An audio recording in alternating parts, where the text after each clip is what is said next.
हरियाणा में इस वक्त एक चप्पल कांड चल रहा है। बीजेपी की नेत्री थी सोनाली फोगाट, आप वाकिफ़ हैं। बालसमंद में चप्पल मारी गई, एक नहीं 6, एक के बाद एक। मुझे लगता है कि पेशेंस अगर होती तो बेटर हो। INLD के अभय सिंह चौटाला ने उनका समर्थन किया, कहते हैं जो कुछ किया है उन्होंने ठीक किया। नहीं तो फिर कल सारे अधिकारियों को पीटना शुरू कर देता, तो क्या उसका पिटाई का अधिकार किसी ने संविधान से आपको दिया? बात ही हरियाणा में उपचुनाव भी आने वाला है बड़ौदा का, तो उसमें ये चर्चा हो रही है कि इस वक्त JJP की भूमिका क्या रहेगी। ये तय है कि दोनों में से एक लड़ेगा। देखिए, मिलकर चलेंगे तो एक ही लड़ेगा। तमाम PTIs मेरे को जींद में भी मिले थे, 1000 की तादाद में आए थे। उनसे मैंने ये आग्रह किया था कि हम सबसे लीनियंट अप्रोच करेंगे। नमस्कार, एक मत पोस्ट में आपका स्वागत है। मैं हूं सर्वेश कुकरा और इस वक्त मैं चंडीगढ़ डिप्टी CM दुष्यंत चौटाला के साथ में हूं। दुष्यंत जी, स्वागत है आपका एक मत पोस्ट में। धन्यवाद। सबसे पहली बात तो आज जो हॉट इशू है हरियाणा में, इस वक्त एक चप्पल कांड चल रहा है। बीजेपी की नेत्री थी सोनाली फोगाट, आप वाकिफ़ हैं। बालसमंद में चप्पल मारी गई, एक नहीं 6, एक के बाद एक। JJP का स्टैंड क्या है? हालांकि सरकार के साथ में आपकी पार्टी है, लेकिन इस मुद्दे को लेके JJP क्या सोचती है, दुष्यंत चौटाला क्या सोचते हैं? मैं तो इतना ही बोलूँगा कि law will take its own course, मगर क्योंकि भारतीय जनता पार्टी का फैसला है, उनके संगठन के अंदर इस पर निर्णय होना चाहिए, रादर देन मैं या आप इसके ऊपर कोई टिप्पणी करें। भारतीय जनता पार्टी के प्रदेश अध्यक्ष इसके ऊपर ज़रूर क्या एक्शन लिया जाएगा या क्या फ्यूचर कोर्स होगा, उस पर आपको बेहतर बता पाएंगे, क्योंकि उनके इंटरनल संगठन का निर्णय। मगर बिल्कुल जो कार्रवाई हुई और जिस तरह की वीडियो सामने आई, मुझे लगता है कि पेशेंस अगर होती तो बेटर होता। अगर इस तरीके से कोई घटना होती है तो अपने आप में अगर कोई गलत अधिकारी है या उसकी गलती नहीं है, उस पर कार्रवाई करना विभाग का और अधिकारियों का काम था, रादर देन कि अगर कोई इंडिपेंडेंट व्यक्ति जाके उस पर कार्रवाई। मतलब आप ये कह रहे हैं कि लाफुल तरीके से काम करना चाहिए था। इसी बीच INLD के अभय सिंह चौटाला ने उनका समर्थन किया, कहते हैं जो कुछ किया है उन्होंने ठीक किया। नहीं तो फिर कल सारे अधिकारियों को पीटना शुरू कर दे। आप तो ये कहना चाह रहे हैं कि जो अधिकारी काम करता है नहीं करता, अगर किसी एक व्यक्ति की नहीं सुनता, तो क्या उसका पिटाई का अधिकार किसी ने संविधान से आपको दिया है? मैं तो एक चीज़ बोल सकता हूँ कि अगर कोई गलती करता है तो उसके खिलाफ कार्रवाई होनी चाहिए, और कार्रवाई भी सख्त होनी चाहिए।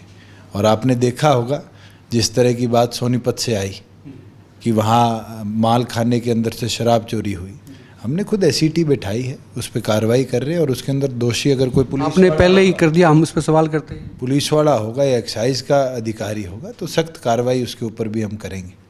मगर मुझे लगता है कि अगर इस तरह की कोई घटना होती है, हम तो पुराने इंसिडेंट्स देखते हैं, बंसीलाल जी वाला समय भी था, चौटाला साहब का समय भी था, मगर कभी भी ऐसी कार्रवाई होती थी तो law took it hard course. वहाँ दोनों पक्षों के खिलाफ कड़ी कार्रवाई इतिहास में हुई है। तो मुझे लगता है SP इसको मॉनिटर कर रहे हैं, मुख्यमंत्री ने स्वयं जवाब भी दिया है, और कड़ी कार्रवाई इसके अंदर विभाग करे। थोड़े दिन बाद ही हरियाणा में उपचुनाव भी आने वाला है बड़ौदा का, तो उसमें ये चर्चा हो रही है कि इस वक्त JJP की भूमिका क्या रहेगी। हालांकि थोड़ा सा वक्त है, 3-4 महीने उसमें लगेंगे, लेकिन चूंकि BJP का एक पार्ट है, JJP समर्थन दे रही है, पार्ट इन द सेंस कि वो समर्थन दे रही सरकार में, सीट एक है, उपचुनाव है, तो क्या उम्मीद ऐसे कर सकते हैं कि JJP का कैंडिडेट भी आ सकता है वहाँ से? बिल्कुल, इस पर कई बार हमारी चर्चा हुई है, और ऐतिहासिक तौर पर चौधरी देवीलाल जी की सोच के साथ इस सीट ने 7 चुनाव जिताए हैं, और इस चुनाव के अंदर भी दोनों दलों का कोई ज़्यादा अंतर वोटिंग परसेंटाइल पे नहीं था। मैं ये मानता हूँ कि मिलकर मजबूत कैंडिडेट हम दोनों निकालेंगे और इस सीट को जीतेंगे कि गठबंधन और मजबूत हो। कौन लड़ेगा, किस सिंबल पे लड़ेगा, इसका फैसला मुझे लगता है हमारे संगठन पे छोड़ दे तो बेहतर रहेगा। नहीं, बिल्कुल आपका संगठन तय करेगा, लेकिन ये तय है कि दोनों में से एक लड़ेगा। देखिए, मिलकर चलेंगे तो एक ही लड़ेगा।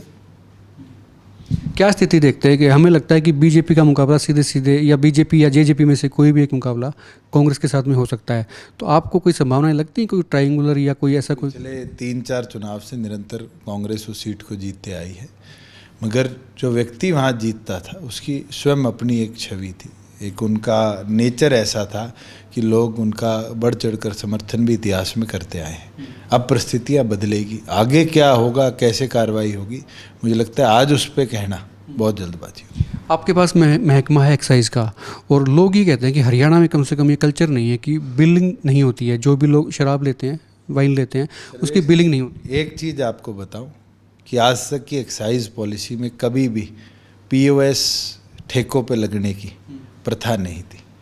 पहली बार एक्साइज पॉलिसी के अंदर हमने ये मैंडेटरी किया है कि हर वेंड के ऊपर पीओएस लगेगा। कोई भी एक शराब की बोतल अगर जाएगी तो उसको स्कैन किया जाएगा, उसका रिकॉर्ड मेंटेन किया जाएगा। क्योंकि कोरोना की जो परिस्थिति आई वो हमारे नए एक्साइज ईयर की स्टार्टिंग से पहले आई। नई एक्साइज पॉलिसी के अंदर आज जो इक्विपमेंट है, क्योंकि मेजॉरिटी इलेक्ट्रॉनिक इक्विपमेंट चाइना से, ताइवान से इंपोर्ट होता था, वो हमारे पास दुरुस्ता के साथ नहीं पहुंच पा रहा। अगर वो उपलब्ध हो जाएगा, मेरा ये मानना है, चाहे वो फ्लो मीटर्स की बात हो डिस्टिलरीज पे, चाहे वो ट्रैक एंड ट्रेस लेबल्स की बात हो बॉटल्स पे, चाहे आपके RFID की क्रेट्स पे हो, और चौथी चीज़ पीओएस के माध्यम से बिल जनरेशन की हो। और पहले कानून में तो अगर आप बिल ना दो तो पेनल्टी 500 रुपये की थी। हमने अब उसको बढ़ा दिया। अगर कोई भी किसी वेंड से लेकर परचेज़ करता है और उसका बिल नहीं दिया जाता है या अंडर बिल किया जाता है तो उसकी पेनल्टी को 5000 है, और 5000 भी एक बार है। अगर वो बढ़ता है और 4 बार इस तरह की घटना सामने आती है तो फिर ETC के पास पावर है कि उसका वेंड भी हम कैंसिल कर सकते। कोरोना के बाद में चाइना की स्थिति कुछ बदली है। पूरे दुनिया में जो ग्लोबली जो है उसको नज़रिया उसका चेंज हो गया है दुनिया का चाइना को लेके। तो ऐसे में हिंदुस्तान में निवेश, और ख़ास करके हरियाणा की बात करूँगा कि हरियाणा में बाहर से निवेश आ सकता है क्या? और आपसे लोगों को बहुत उम्मीद है, आप यंग हैं, आप इस चीज़ों को देखते आए हैं। पिछले 2.5 महीनों में निरंतर इस क्राइसिस को भी हमने अपॉर्चुनिटी का रूप देने का काम किया। 600 ऐसी बड़ी कंपनीज है जिनके साथ हमने वीडियो कॉन्फ्रेंसिंग और वेबिनार के माध्यम से चर्चा करी है। और उसके अंदर हमारी एक जो चर्चा, जब मैंने ये विभाग संभाला था इंडस्ट्री का, उस समय शुरू करी थी। ATL करके एक कंपनी है जो mobile phone batteries, laptop batteries में 57% वर्ल्ड शेयर को लेकर चल रही है। और उस समय उनसे चर्चा शुरू हुई थी कि वो हरियाणा में आकर निवेश कर। और खुशी की बात है कि परसों ही उनके अधिकारी आए थे जिनने हमें लेटर ऑफ कंसेंट भी दिया है। और उनके लिए हमने सोना का जो IMT है उसके अंदर 170 एकड़ के लगभग ज़मीन है, उसको चिन्हित किया है। उसका हम पब्लिक ऑक्शन करेंगे। अगर वो इंटरेस्टेड पार्टी है और वो उसको लेती है तो मैं ये मानता हूँ 7-7.5 हज़ार करोड़ का निवेश एक ATL नामक कंपनी करेगी। और ये एक नहीं है, ऐसी हमारी JBL के साथ भी चर्चा चल रही है, ऐसी हमारी चर्चा डेल के साथ भी चल रही है। कई ऐसी कंपनीज हैं जो IT सेक्टर से रिलेटेड है, जो हरियाणा में निवेश करना चाहते हैं, क्योंकि वो गुड़गांव को और NCR को एक अपने आप में फ्यूचरिस्टिक अप्रोच के तौर पर देखती है। और हमारा यही प्रयास है, अगर ये कंपनीज आती हैं, साथ में जो हमारे 22 ज़िले हैं, अब हम इनको 22 इंडस्ट्रियल क्लस्टर में MSME के लिए डेवलप करेंगे। उसके लिए एक डायरेक्टरेट स्पेशल बनाई है, और जो हमारे डायरेक्टर है विकास गुप्ता, उनकी जिम्मेवारी लगाई गई है कि स्पेसिफिकली जिस ट्रेड के अंदर, जैसे रेवाड़ी में पीतल का काम होता है, हिसार में स्टील का काम होता है, अम्बाला के अंदर साइंस इक्विपमेंट का काम होता है, वैसे ही यमुनानगर के अंदर प्लाईवुड का और यूटेंसिल्स का काम होता है, करनाल में फार्मा का काम है।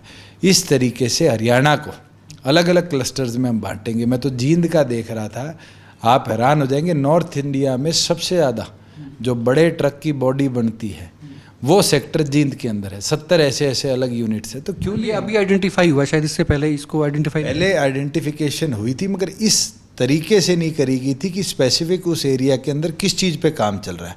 अगर मैं सिरसा की बात करूं तो आज हमारा कॉटन का इलाका है, और कॉटन के प्रति अगर हम डेवलपमेंट शुरू करेंगे तो बहुत ज़्यादा बेनिफिट हमें वहाँ मिलेगा। इस वक्त एक बड़ा मुद्दा PTI को लेके है, और सुप्रीम कोर्ट का डिसीजन आया था, उसके बाद से PTI जो है वो सरकार से नाराज़ बताए जा रहे हैं।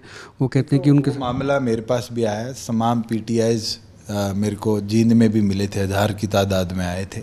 उनसे मैंने ये आग्रह किया था कि हम सबसे लीनियंट अप्रोच करेंगे, मगर क्योंकि सुप्रीम कोर्ट का आदेश है उसके प्रति प्रदेश सरकार के पास भी ये ताकत नहीं रहती कि हम कहीं ना कहीं कानून को मोल्ड कर दें। सुप्रीम कोर्ट ने भी इस पे ये निर्णय लिया है कि उनका एग्ज़ामिनेशन दोबारा कराया जाए, और मुझे लगता है कि उसके लिए जल्द तारीख भी तय कर दी जाएगी कि तमाम टीचर्स जो भर्ती थे या जो भर्ती नहीं हो पाए, जो उस समय एप्लीकेंट्स थे, उनको दोबारा फेयर लेवल ग्राउंड पे लेकर आएंगे और उसके अंदर जो मेरिट पे होंगे उनको हम आगे दोबारा नियुक्तियाँ देंगे। ये थे दुष्यंत चौटाला, डिप्टी सीएम हरियाणा, और उनका कहना है कि पीटीआई को लेके सरकार का व्यू जो है लीनियंट रहेगा और उम्मीद की जाती है कि न्याय मिलेगा।